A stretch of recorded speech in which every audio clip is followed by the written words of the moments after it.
हाँ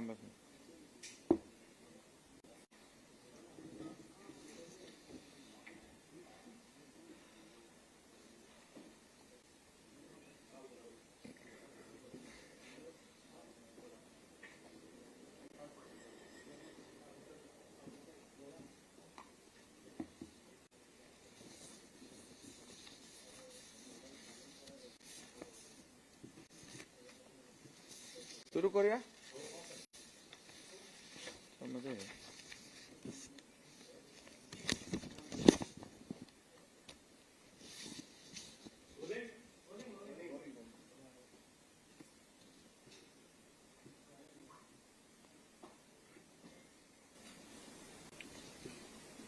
सर्व पत्रकार मित्रांचं मी आजच्या पत्रकार परिषदेमध्ये स्वागत करतो. याची गरज नाही ना.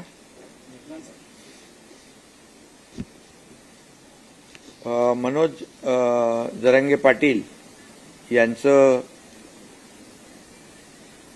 उपोषण आज त्यांनी मागे घेतलंय.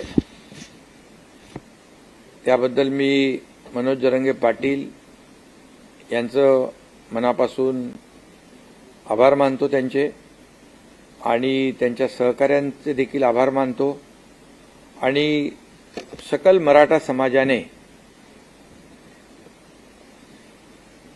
शासनाच्या आवाहनाला, विनंतीला मान देऊन हे जे आंदोलन होतं, उपोषण मागे घेतल्याबद्दल मराठा समाजाला देखील मनापासून मी धन्यवाद देतो. यामध्ये जे मुद्दे मनोज जरांगे पाटील यांनी आमच्या शासनाच्या शिष्टमंडळासमोर मांडले, खरं म्हणजे मी शिष्टमंडळातले माजी न्यायमूर्ती मारुतराव गायकवाड साहेब आणि न्यायमूर्ती सुनील सुकरे साहेब यांचं देखील मनापासून अभिनंदन करतो. त्याचबरोबर त्यांच्याबरोबर ॲडव्होकेट हिमांशू सचदेव आणि इतर कायदे तज्ज्ञ या शिष्टमंडळात होते. आणि त्याचबरोबर आमचे मंत्रिमंडळातील सहकारी संदीपान भुमरे, उदय सामंत, धनंजय मुंडे, अतुल सावे, बच्चू कडू, नारायण कुचे यांनी देखील मनोज जरांगे पाटील यांच्याशी चर्चा केली. आम्ही परवाच्या दिवशी मी स्वतः मनोज जरांगे पाटील यांच्याशी फोनवरून चर्चा केली होती. त्यांचे काही मुद्दे होते, त्या बाबतीमध्ये मी देखील त्यांच्याशी बोललो आणि त्यांनी एवढंच सांगितलं की सरकार टिकणारं, कायद्याच्या चौकटीत बसणारं आरक्षण देण्यास कटिबद्ध आहे. आणि ज्या कुणबी दाखले जे आपण मराठवाड्यात देतोय, कुणबी नोंदी ज्या सापडत आहेत, जो आपला 1967चा निर्णय आहे, 2004चा GR देखील आहे की ज्या जुन्या नोंदी आहेत कुणबी, त्यांना आपण कुणबी दाखला देणं, यावर देखील खूप मोठं यश जस्टिस शिंदे कमिटीला मिळालं असं मी त्यांना म्हणालो. जवळपास 13,500 14,000 अशा प्रकारच्या नोंदी आणि दाखले ज्या नोंदी सापडल्यात, ती एक मोठी अचीवमेंट आहे. आणि त्यासाठी जस्टिस शिंदे कमिटीने देखील दिवस रात्र काम केलंय. आणि म्हणून ज्यांनी जेव्हा त्यांना आणखी यामध्ये कुणबी नोंदी सापडणार आहेत असं जे काही खात्री पटल्यानंतर त्यांनी मुदत मागितली. हेही मी मनोज जरांगे पाटील यांच्याशी बोललो आणि मी त्यांना हेही सांगितलं की उद्या आपण जे काही निर्णय घेणार आहोत तो टिकणारा पाहिजे, तो कुठे चॅलेंज होऊ नये. यामध्ये शेवटी तुमची देखील जी काही लीडरशिप आहे, तुमचं जे देखील एक आंदोलनाचं तुम्ही नेतृत्व केलेलं आहे, ते देखील म्हणजे आणि सरकार म्हणून मुख्यमंत्री आणि माझे सर्व सहकारी यांच्याबद्दल देखील समाजामध्ये कुठलाही संभ्रम किंवा कुठलाही किंतु परंतु निर्माण होऊ नये अशा प्रकारचं काम आपण केलं पाहिजे। ही चर्चा झाल्यानंतर काल आमचे सहकारी बच्चू कडू त्या ठिकाणी गेले होते, ते माझ्या संपर्कात होते आणि मी आणि आपले उपमुख्यमंत्री देवेंद्रजी, दुसरे आपले उपमुख्यमंत्री अजितदादा, आम्ही सगळ्यांनी ठरवलं की सरकार शेवटी चर्चेतून आणि संवादातून हा प्रश्न, कुठलाही प्रश्न हा सुटू शकतो आणि चर्चा करण्याची जेव्हा दोन्ही बाजूची तयारी असते त्यावेळेस चर्चेतून मार्ग निघतो आणि म्हणून सरकारने देखील ठरवलं आणि त्याप्रमाणे कायदे तज्ज्ञ देखील गेले, आणि आमचे मंत्री देखील गेले। मला वाटतं ही इतिहासातली पहिली घटना असेल की कायदे तज्ज्ञ एका उपोषण स्थळी आंदोलकांशी बोलण्यासाठी जातात, कारण गायकवाड साहेबांनी जे पहिलं आरक्षण त्यांच्याच अहवालावर आपण दिलं होतं, त्यामुळे गायकवाड साहेबांना पूर्ण याची खडानखडा माहिती होती आणि त्यामुळे मला वाटतं आज हे सर्व चर्चा झाल्यानंतर मनोज जरांगे पाटील यांना देखील जे जस्टिस शिंदे यांनी काम केलेलं, त्यांच्या कमिटीने काम केलेलं, याच्यावर विश्वास आणि त्यांनाही खात्री पटली की खऱ्या अर्थाने सरकार अतिशय गांभीर्याने, प्रामाणिकपणे काम करते आहे आणि म्हणून त्यांनी जे काय मुद्दे उपस्थित केलेले आहेत त्यामध्ये मनुष्यबळ वाढवणं, ते जस्टिस शिंदे कमिटी अधिक सक्षम करणं, त्यांना प्रत्येक जिल्ह्यामध्ये मनुष्यबळ वाढवून देणं, कुठेही त्यांना जी काही यंत्रणा आहे ही सर्व यंत्रणा जी वाढवून देणं, या बाबतीमध्ये त्यांचा मुद्दा अतिशय रास्त आहे आणि त्यानुसार ज्या ज्या ठिकाणी राज्यामध्ये ज्या कुणबी नोंदी आहेत या तपासल्या जातील आणि त्यावर त्यांना कुणबी दाखले देण्याचा जो GR सरकारचा आहे त्याची अंमलबजावणी पूर्णपणे केली जाईल। शेवटी सरकार म्हणून आपण कुठलाही निर्णय असा घाई गडबडीमध्ये घेऊ शकत नाही, त्याला कायदेशीर आव्हान निर्माण होतील, ते कायदेशीर ह्याच्यावर टिकणार नाहीत आणि मग सरकार म्हणून आम्ही कुणाची, मराठा समाजाची किंबहुना इतरही समाजाची कुणाची फसवणूक, फसवणूक करू शकत नाही, करणार नाही आणि सरकार वेळकाढूपणा देखील करणार नाही। आज जी मुदत 2 महिन्याची आहे त्यामध्ये जास्तीत जास्त काम करून या मराठा समाजाला न्याय कसा देता येईल आणि त्याचबरोबर इतर जे काही समाज आहेत या इतर समाजाला त्यांच्यावरही अन्याय न करता जे काम आपल्याला करायचं आहे त्यामध्ये सरकार कुठेही कमी पडणार नाही अशा प्रकारचा निर्णय आज आपण घेतलेला आहे आणि मला वाटतं बाकी तर सगळे मुद्दे आपले तिकडे टीम तिकडे होतीच आणि जे जे काही चर्चा आमचे लोक करत होते आणि मनोज जरांगे पाटील मुद्दे उपस्थित करत होते हे आपल्याला देखील सर्व माहीत आहेत आणि म्हणून या वेळेमध्ये ज्यांच्या नोंदी ज्यांच्या आहेत त्या नोंदी तपासण्याचं काम युद्ध पातळीवर केलं जाईल आणि त्यांना दाखले दिले जातील। त्याचबरोबर दुसरा जो टप्पा आहे जे सुप्रीम कोर्टाचं क्युरेटिव्ह पिटिशन जे आहे याच्यावर देखील आपण काम करतोय आणि सुदैवाने मागच्या निर्णयामध्ये मागे जेव्हा सुप्रीम कोर्टाने मराठा समाजाला आरक्षण देता येणार नाही असा निर्णय घेतला त्यामध्ये देखील काही ज्या त्रुटी आहेत, काही त्याच्यामध्ये कोर्टाची निरीक्षणं आहेत आणि ती देखील पूर्णपणे आपली जी 3 निवृत्त न्यायाधीशांची कमिटी आहे, जस्टिस भोसले, जस्टिस गायकवाड आणि जस्टिस शिंदे यांची कमिटी जी आहे ती काम करते आहे आणि त्याच्यामधले ते जे काही त्रुट्या आहेत त्या सुप्रीम कोर्टाने आता जो काही एक विंडो ओपन केलेला आहे ड्यू प्रोसेसमध्ये ते आमचं म्हणणं ऐकणार आहेत आणि त्यावेळेस तोही मुद्दा त्या ठिकाणी जे मुद्दे आहेत जे मराठा समाज मागास कसा आहे हे सिद्ध करण्याचं काम देखील सरकार करेल। त्यासाठी जो मागासवर्ग आयोग आहे तो देखील युद्ध पातळीवर काम करेल आणि ज्या पूर्णपणे त्रुटी मागच्या निर्णयामध्ये कोर्टाने दाखवून दिलेल्या आहेत त्या पूर्ण त्रुटी दूर केल्या जातील आणि ते देखील टिकणारं मराठा आरक्षण, कायद्याच्या चौकटीत बसणारं मराठा आरक्षण देण्यास देखील सरकार कटिबद्ध आहे आणि ह्या दोन मार्गाने आपलं हे सरकार काम करेल आणि निश्चितपणे या मराठा समाजाचं जे एकजूट आणि जे काही आंदोलन झालं यासाठी सरकार देखील पूर्णपणे या सर्व बाबींवर सर्व यंत्रणा जी आहे, सर्व पूर्ण विभाग जे आहेत, प्रत्येक जिल्हाधिकारी हे सगळ्या लोकांना तशा प्रकारचे निर्देश देता येतील आणि एका जिल्हाधिकाऱ्याकडून त्या जिल्ह्यामध्ये 10 लोक, कमीत कमी 10 लोक तर फक्त याच कामावर त्या या कामाचीच जबाबदारी देण्याचं देखील सरकार काम करेल.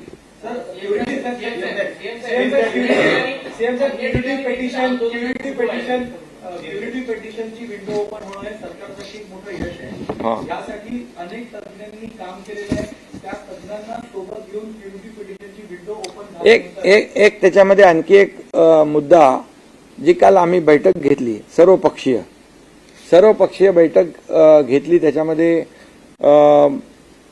देखील जी भूमिका सरकारची होती की मराठा समाजाला आरक्षण टिकणारं दिलं पाहिजे, कायद्याच्या चौकटीत दिलं पाहिजे, हे देखील सर्व पक्षीयांनी मान्य केलं आणि सर्व पक्षीय बैठकीमध्ये सर्व नेते आले, त्यांनाही मनापासून मी धन्यवाद देतो. आणि त्याचबरोबर जे काही राज्यामध्ये याला हिंसक वळण जे लागलं होतं ते देखील थांबलं पाहिजे आणि त्याच्यावर देखील योग्य तो उपाय सरकारने केला पाहिजे, अशा प्रकारची सर्वपक्षीय बैठकीमध्ये देखील चर्चा झाली. आणि मनोज जरांगे पाटील यांनी उपोषण आंदोलन मागे घ्यावं अशा प्रकारचं देखील आवाहन, विनंती आणि चर्चा कालच्याही बैठकीमध्ये झाली. त्यामुळे सरकार म्हणून आम्ही जे एक बैठक बोलवली सर्व पक्षीयांची आणि त्या बैठकीमध्ये सगळेजण आले आणि ते देखील या ठिकाणी नक्कीच त्यांना देखील धन्यवाद या ठिकाणी द्यायला पाहिजे. एवढं या ठिकाणी. आणि जे आपले आज खरं म्हणजे जे 2 आपले निवृत्त न्यायाधीश त्या ठिकाणी गेले, त्यांचे विशेष या ठिकाणी आभार देखील मी मानतो. कारण शेवटी कायद्याची भाषा आणि ज्या कायद्याच्या ज्या काही चौकटीमध्ये काय बसू शकतं, काय टिकू शकतं, हे त्यांना समजावून सांगण्याचा देखील त्यांनी प्रयत्न केला.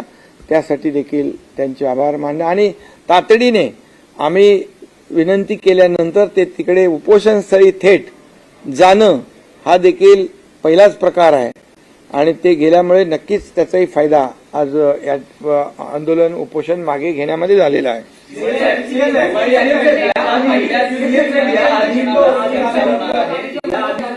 जरांगे पाटील उपोषणाला बसले होते त्यावेळेस तुम्ही भेट दिली होती. उपोषण आंदोलन त्यांनी मागे घेतलं होतं, पुन्हा ते सुरू झालं. हा तात्पुरता दिलासा आहे कारण त्यांनी 2 महिन्यांचा कालावधी दिलेला आहे सरकारला. जर 2 महिन्यात प्रश्न सुटला नाही तर पुन्हा मुंबईच्या वेशीवर आंदोलन झळकणार असा त्यांनी थेट इशारा किंवाची त्यांनी भूमिका व्यक्त केली. नाही, आमचा प्रयत्न आहे पूर्ण. कारण याच्यामध्ये 2 महिन्यामध्ये संपूर्ण राज्यभरामध्ये जी यंत्रणा आहे, जिथे जिथे जुन्या नोंदी आहेत ते शोधण्याचं काम आमचा जो काही ही टीम जी आहे शिंदे समितीला आम्ही पूर्णपणे स्ट्रेंथन करतोय, त्यांना मनुष्यबळ वाढवून देतोय. प्रत्येक जिल्ह्यामध्ये आवश्यक ज्या काही बाबी आहेत ते आम्ही करून देऊ आणि त्यामुळे विश्वास आहे की हे काम पूर्ण होईल आणि त्याचं डे टू डे जे काय अपडेट आहे, जी काय प्रोग्रेस आहे, तो देखील जरांगे पाटील, मनोज जरांगे पाटील त्यांनाही आम्ही सांगितलंय की तुम्ही देखील या कमिटीमध्ये आवाहन केलं, विनंती केली की तुमचेही लोक या कमिटीमध्ये असतील तर तेही देखील काही सूचना करू शकतील, काही त्याच्यामध्ये आणखी काही उणिवा असतील तर त्या आम्ही दूर करू शकतो सरकार म्हणून. त्यामुळे मला वाटतं एक अशा प्रकारची वेळ येणार नाही. क्युरिटी पिटिशनची विंडो ओपन होणं सरकारसाठी एक मोठं यश मानलं जातं आणि एक पहिलं पाऊल आहे आरक्षण, टिकणारं आरक्षण देण्यासाठी. पण यामध्ये अनेक तज्ञांनी काम केलेलं आहे. तर सुप्रीम कोर्टात क्युरिटी पिटिशनच्या माध्यमातून टिकणारं आरक्षण देण्यासाठी सरकार यांना एकत्रित घेणार का आणि कसे पाऊल उचलले जाणार? बिलकुल ज्यांनी पूर्वी आरक्षण देण्यामध्ये काम केलेलं आहे, पूर्वी जसं देवेंद्रजी मुख्यमंत्री होते त्यावेळेस आपण आरक्षण दिलं, हायकोर्टामध्ये ते चॅलेंज झालं, पण हायकोर्टामध्ये टिकवण्यासाठी ज्या लोकांनी, ज्या सिनियर काउन्सिल असतील, तज्ज्ञ असतील, या सर्वांनी मदत केली आणि हायकोर्टमध्ये टिकलं. दुर्दैवाने सुप्रीम कोर्टामध्ये ते रद्द झालं. पण अशा वेळेस या सर्व टीमला त्यांचं सहकार्य आम्ही नक्की घेऊ आणि विश्वास आहे, कारण याच्यामध्ये जस्टिस भोसले आहेत, जस्टिस गायकवाड आहेत, जस्टिस शिंदे आहेत आणि निरगुडे आहेत. हे सगळे जे लोक आहेत, ही पूर्वीच्या आरक्षण देण्यामध्ये ज्यांनी मुलाचा सहभाग घेतला, त्याचा मुलाचा वाटा होता, अशी लोक आणि आणखी जी सिनियर काउन्सिल म्हणून जे सरकारच्या वतीने सुप्रीम कोर्टामध्ये क्युरेटिव्ह पिटिशनवर काम करतील, त्यांना देखील ही सर्व मंडळी टीम काम करेल. एक तर आम्ही कमिटी जाहीर केलेली आहे, जस्टिस भोसले कमिटी, ती सरकारला देखील मार्गदर्शन करेल आणि क्युरेटिव्ह पिटिशनच्या संदर्भात देखील जे काही आवश्यक आहे त्याची ते मदत करतील. जस्टिस शिंदे कमिटी आहे, त्याला देखील ती मदत करेल. म्हणजे दोन बाजूनी आपण हे न्याय देण्याचं काम करतो. आंदोलन मोठ्या प्रमाणात झाली होती. जे गंभीर स्वरूपाचे गुन्हे नाही आहेत ते मागे घेण्याचा सरकार विचार करणार आहे. गंभीर स्वरूपाचे जे गुन्हे नाहीत आणि जे लोकशाहीमध्ये आपण आंदोलन ज्या पद्धतीने करतो, असे जे काही गुन्हे आहेत ते आमच्या शिष्टमंडळाने त्यांना शब्द दिलेला आहे. सरकार देखील जे अगोदर म्हणजे जरांगे पाटील जेव्हा अगोदरच्या वेळेस उपोषणाला बसले होते त्यावेळेस देखील काही गुन्हे दाखल झालेले आहेत, त्यांची गुन्ह्याची पडताळणी करून आपण ते गुन्हे. महत्वाचा प्रश्न होता तो कायदा सुव्यवस्थेचा आणि काही मराठा समाजाचे जे लोक होते ते आत्महत्या देखील करत होते. आजही अनेक ठिकाणी आंदोलन सुरू आहेत आणि आत्महत्येचे प्रमाण सुरू आहे. त्या संदर्भात नाही, मी तर यापूर्वी देखील आवाहन केलंय, विनंती केली आहे. खरं म्हणजे मराठा समाजाचे तरुण सरकार प्रामाणिकपणे काम करत असताना सरकार नकारात्मक असतं तर हे पाऊल उचलणं ठीक होतं.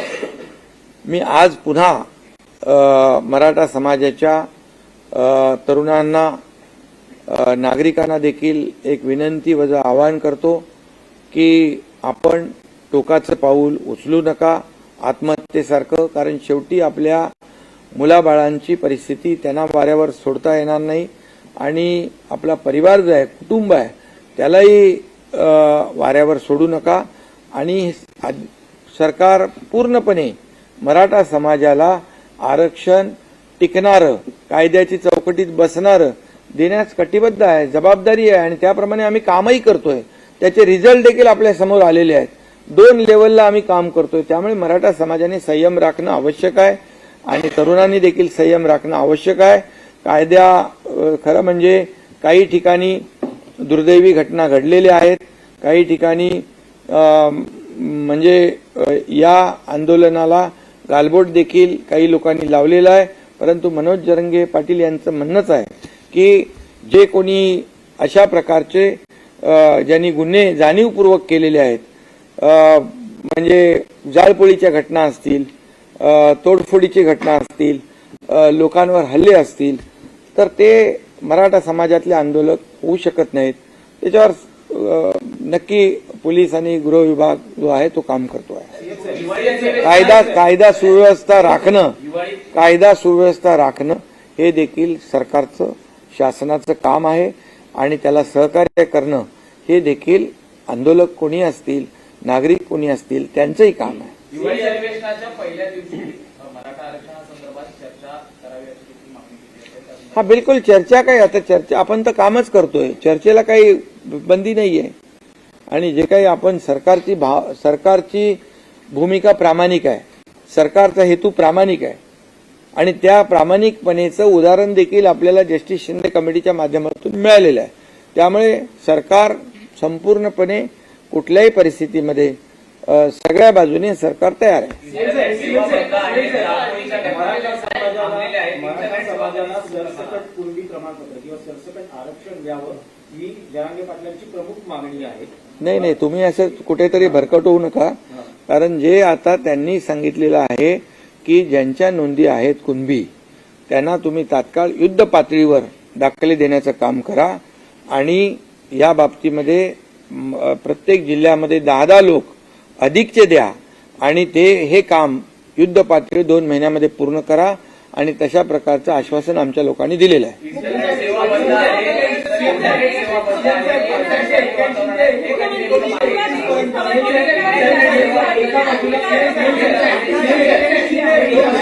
एकाने बोला कोणीतरी. अरे नाही, तुम्ही बोला. इंटरनेट सेवा देखील बंद आहे, त्या नेमक्या कधी मागे घेतल्या जाणार आहेत, परिस्थिती आता किती नियंत्रणात आहे? हे बघा, याच्यामध्ये कुठेही ज्या ठिकाणी अतिशय मोठ्या प्रमाणावर कायदा सुव्यवस्था बिघडली, ज्या ठिकाणी जाळपोळ झाली, लोकप्रतिनिधींच्या घरावर हल्ले होऊ लागले, अशा परिस्थितीमध्ये कायदा अबाधित राखणे, सुव्यवस्था राखणे हे पोलिसांचं काम आहे. आणि आता सध्या परिस्थितीमध्ये सगळीकडे शांतता आहे. ज्या ज्या ठिकाणी आवश्यक आहे त्या ठिकाणी आवश्यक बाबींचा जो काही हे करणे, अंमलबजावणी करणे, त्याप्रमाणे पोलिसांनी काम केलेलं आहे. मला वाटतं आता आजच्या उपोषण मागे घेतल्यानंतर मला वाटत नाही की कुठेही कायदा सुव्यवस्था धोक्यात येईल. पाटील यांनी दिलेला आहे 24 डिसेंबर पर्यंत, तर आपल्याला किती आत्मविश्वास आहे की 24 डिसेंबर नाही, आता 2 जानेवारी पर्यंत परत 24 डिसेंबर गेले. 2 जानेवारी पर्यंत 2 महिन्याचा वेळ मिळालेला आहे आणि त्या 2 महिन्यामध्ये बरंचसं काम म्हणजे जे आहे, जे ठरवून दिलेलं आहे ते काम नक्की होईल. आणि त्यासाठी जे जे काही यंत्रणा आवश्यक आहे त्या सर्व यंत्रणा सरकार लावेल. एकीकडे कायदेशीर मार्ग काढण्यासाठी सर्वतोपरी प्रयत्न करत असताना केंद्र सरकारकडून सुद्धा या प्रश्नी काही मदतीची किंवा सहकार्याची अपेक्षा करता का? स्वतः पंतप्रधानांना काही आवाहन केलं जाणार आहे? हा राज्यातला विषय आहे आणि या राज्यातला विषय हा दाखले देण्याचा हा विषय राज्याचा आहे आणि सुप्रीम कोर्टामध्ये जे क्युरेटिव्ह पिटिशन आहे त्यावर देखील सरकार आणि हा राज्याचा अधिकार आहे. त्यामुळे राज्याचा अधिकार आहे, राज्य त्यामध्ये पूर्ण ताकद लावेल. जे जे काही करायचं ते राज्य सरकार करेल आणि मराठा समाजाला टिकणारं, कायद्याच्या चौकटीत बसणारं आरक्षण देण्याची जो शब्द आहे तो शब्द पाळेल. 1881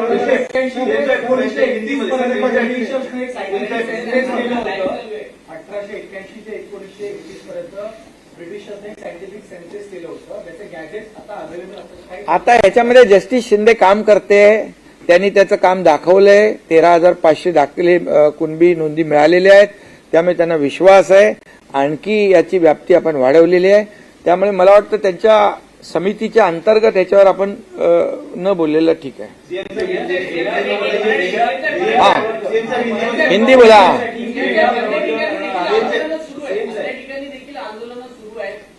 ठीक आहे, आता आंदोलन जे आहेत, आजचं उपोषण मागे घेतल्यानंतर सगळ्यांनाच आवाहन केलेलं आहे की आज सगळ्यांना मी आवाहन करतो, विनंती करतो. समोर दिवाळी आहे, मुलांच्या शाळा आहेत, सगळेच आज संकटात आहेत. तुमची पत्रकारांची पण दिवाळी आहे, सगळ्यांचीच आहे. त्यामुळे तुम्ही पण जरा मी पुन्हा एकदा सांगतो की हा लोकशाहीतला 4था स्तंभ आहे. जशी सरकारची जबाबदारी आहे राज्यामध्ये शांतता, कायदा सुव्यवस्था राखणं, तशीच देखील आपल्या सगळ्यांची आहे.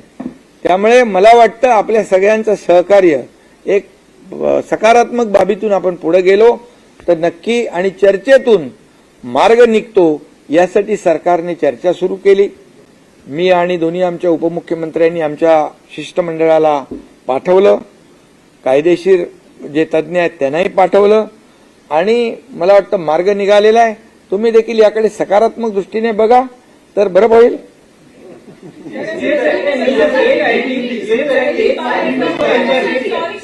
नहीं, हाँ। महिला पूरा देश इस घटना को देख रहा है। आशिका जरांगे पाटिल ने अपना उपोषण पीछे ले लिया है। पहली बार हमने देखा कि न्याय व्यवस्था भी खुद वहां उन्हें समझाने पहुंची। 2 महीने का जो मोहलत उन्होंने दी है, क्या कुछ सरकार इसमें करेगी? ये न्याय देने वाली सरकार है, ये सर्वसामान्य मानुष की सरकार है, ये आम आदमी की सरकार है। ये जाहिर हुआ है आज। सरकार ने किसी भी बात का ईगो नहीं रखा। सरकार और न्याय व्यवस्था जिन्होंने पहला आरक्षण दिया था, गायकवाड़, जस्टिस गायकवाड़, वो खुद जस्टिस सुक्रे और हमारी टीम को लेकर वहां पहुंचे। ये पहली बार हुआ है, ये पहली बार हुआ है। और जब मैंने मनोज जरांगे पाटिल जब उनसे बात की, बात करने के बाद जब चर्चा शुरू हुई, हमारे सहयोगी बच्चू कड़ू वहां गए, कल उनसे वार्तालाप हो गया। इसके बाद जो जो आवश्यक चीजें थी उनको समझने की, कानून के दायरे में क्या हो सकता है, लीगली क्या हो सकता है, इसलिए मैं इनको, हमारे जस्टिस गायकवाड़, जस्टिस सुक्रे साहब को और उनके दूसरे हिमांशु सचदेव, इनको धन्यवाद देना चाहता हूं कि हमारी विनती के अनुसार वो वहां पर पहुंचे। ये पहली बार हुआ है और इससे साबित होता है कि ये सरकार जो है कोई भी अड़ेल भूमिका नहीं लेती है। ये सरकार सकारात्मक काम करना चाहती है और सभी लोगों को विश्वास में लेकर निर्णय लेना चाहती है। ऐसा काम करने का तरीका हमारी सरकार का है और इसलिए चर्चा हुई। हमारे मंत्री वहां पर गए और पहले तो ये कानून मतलब जो न्याय व्यवस्था जिनको पता है वो टीम पहुंची। उन्होंने उनकी जो प्रश्न थे, जो शंका थी, उसे दूर करने का काम किया और फिर हमारी दूसरी टीम वहां पर मंत्री जी की गई और इसमें से अच्छा एक आउटकम आया है। ये मनोज जरांगे पाटिल, इन्होंने अपना अनशन, उपोषण जो है पीछे लिया है। मैं उनको धन्यवाद देना चाहता हूं और मैं उनके सहयोगी जो है उनको भी धन्यवाद देना चाहता हूं। पूरे सकल मराठा समाज को भी धन्यवाद दूंगा क्योंकि सरकार ने जो उनको आह्वान किया था, उनको अनशन पीछे लेने का, आंदोलन का पीछे लेने का आह्वान, विनती की थी, इसलिए उनको भी मैं बहुत बहुत धन्यवाद देना चाहता हूं। और कल जो सर्वपक्षीय सर्वदलीय बैठक हुई उसमें भी एक मत हो गया कि ये सरकार जो कानून के दायरे में बैठने वाला टिकाऊ जो आरक्षण देना है उसके ऊपर एक मत हुआ और मनोज जरांगे पाटिल जी ने आंदोलन पीछे लेना, उस पर भी एक मत हुआ है और कानून व्यवस्था राज्य में बनाए रखने की आवश्यकता है, इसमें भी एक मत हुआ। इसलिए मैं सभी विपक्ष दलों के नेताओं को भी धन्यवाद देना चाहता हूँ।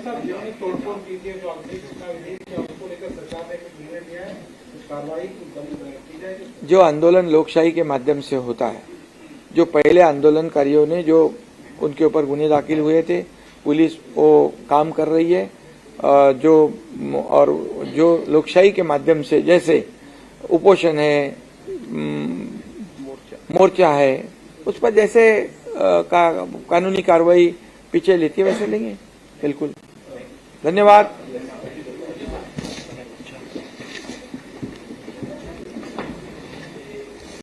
हे जरा बंद करू।